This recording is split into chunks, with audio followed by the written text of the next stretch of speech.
Bonjour, je te retrouve encore avec beaucoup de plaisir.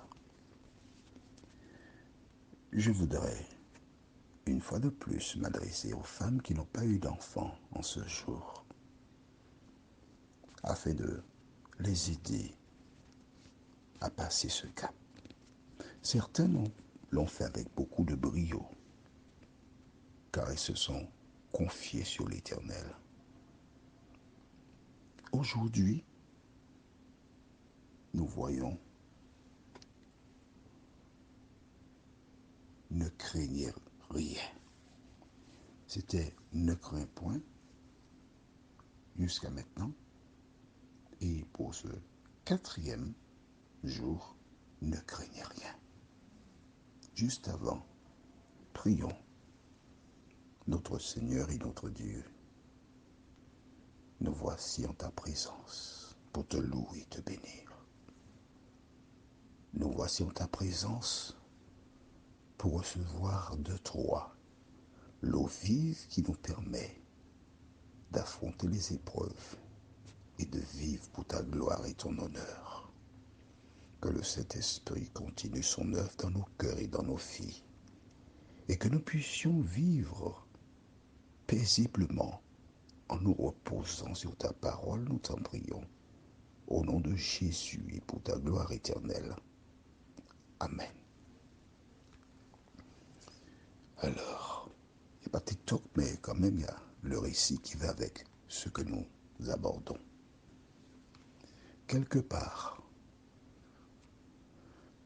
une femme qui a fait les études de médecine a eu 2 enfants, une fille et un garçon. Sa joie. Mais cette femme était stérile. Elle a donc eu recours à de l'aide médicalisée pour mettre au monde ses enfants. Ayant les moyens financiers, elle a payé des cours pour qu'ils fassent des études supérieures. Et ce fut le cas. Sauf que le garçon, le cadet, a fait de mauvaises rencontres et s'est adonné à des stupéfiants, l'alcool, la drogue. Il a donc laissé l'Hexagone pour rentrer sur son île. Il était suivi par un psychiatre.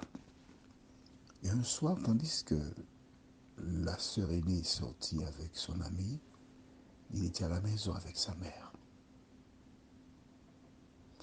Vers 22h30, elle rentre. Elle trouve sa mère sans sous-vêtements.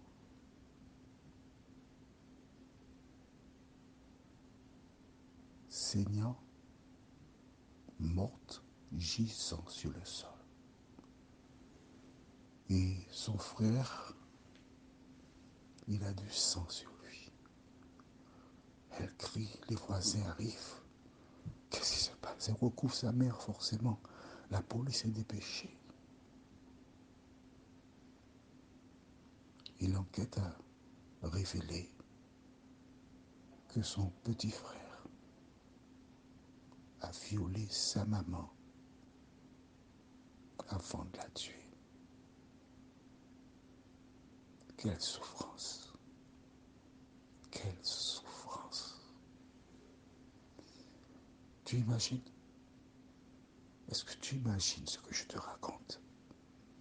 Essaie d'imaginer que si c'était toi. Aux Antilles, il existe une expression où l'on dit « si la terre s'exprimait, si la tête était capable, elle n'aurait jamais fait in vitro pour avoir des enfants. » Est-ce que tu comprends ce que je te dis là? Elle n'aurait jamais fait cela. Elle serait en vie jusqu'à présent. Je t'invite à trouver des éléments de consolation, dans ce qui se passe autour de toi. Tu vois que j'appuie dessus encore pour toi. Je ne te lâche pas comme un sac de patates. Je prends le temps pour t'apporter des éléments pour que tu arrives à la conclusion que Dieu fait ce qu'il y a de meilleur pour moi. Aujourd'hui, nous lisons donc dans Genèse 43, les versets 15 à 23. Ils prirent le présent. Ils prirent avec eux de l'argent au double, ainsi que Benjamin. Ils se levèrent, descendirent en Égypte et se présentèrent devant Joseph. Dès que Joseph vit avec eux Benjamin, il dit à son intendant, fais entrer ces gens dans la maison.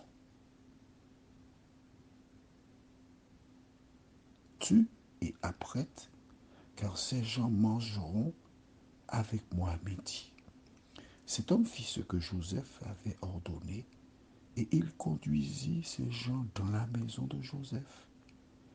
Ils eurent peur lorsqu'ils furent conduits à la maison de Joseph. Et ils dirent, c'est à cause de l'argent remis l'autre fois dans nos sacs qu'on nous emmène. C'est pour se jeter sur nous, se précipiter sur nous. C'est pour nous prendre comme esclaves et s'emparer de nos ânes. Ils s'approchèrent de l'intendant de la maison de Joseph et lui adressèrent la parole à l'entrée de la maison. Ils dirent, pardon, mon Seigneur, nous sommes déjà descendus une fois pour acheter des vivres. Puis, quand nous arrivâmes au lieu où nous devions passer la nuit, nous avons ouvert nos sacs. Et voici, l'argent de chacun était à l'entrée de son sac. Notre argent, selon son poids, nous le rapportons avec nous. Nous avons aussi apporté d'autres argent pour acheter des vivres. Nous ne savons pas qui avait mis notre argent dans nos sacs. L'intendant répondit, que la paix soit avec vous. Ne craignez rien. C'est votre Dieu, le Dieu de votre Père, qui vous a donné un trésor dans vos sacs. Votre argent m'est parvenu et il leur amena Siméon. Arrêtons-nous ici. Rappelle-toi, nous avons vu hier comment Rachel, en donnant la vie à Benjamin, mourut. Jacob donc a eu 12 fils, qui sont donc ceux qui constituèrent le début des 12 tribus d'Israël. Dieu donna des songes à Joseph et ses frères qui étaient les plus âgés, puisque les deux derniers c'était Joseph et Benjamin. Ils étaient jaloux. Mais en dehors de cela, le diable les a utilisés pour, alors les 9 plus grands, parce que Ruben n'était pas dans cette affaire, les 9 plus grands l'ont vendu comme esclave. Il a été vendu à des Ismaélites qui l'emmenèrent en Égypte. Et il y demeura 17 ans. Alors, il avait 17 ans quand il a été vendu. Et il a passé 13 années comme esclave chez Potiphar et en prison. À l'âge de 30 ans, il est devenu vice-pharaon. Il y a eu 7 années d'abondance. Donc, on va faire ça avec donc 37 ans. Ensuite, 7 années, la famine allait commencer. Et c'est au début de la famine, donc il avait probablement 40 ans, quand ses frères sont descendus acheter des vivres. Je voudrais que tu retiennes une chose importante. Il y a des personnes qui te font du tort, des personnes qui disent du mal de toi. Rappelle-toi, Jésus a dit, heureux serez-vous lorsqu'on vous outragera, lorsqu'on dira toute espèce de mal de vous. Vois-tu, quand tu lis la Bible et tu vois cela,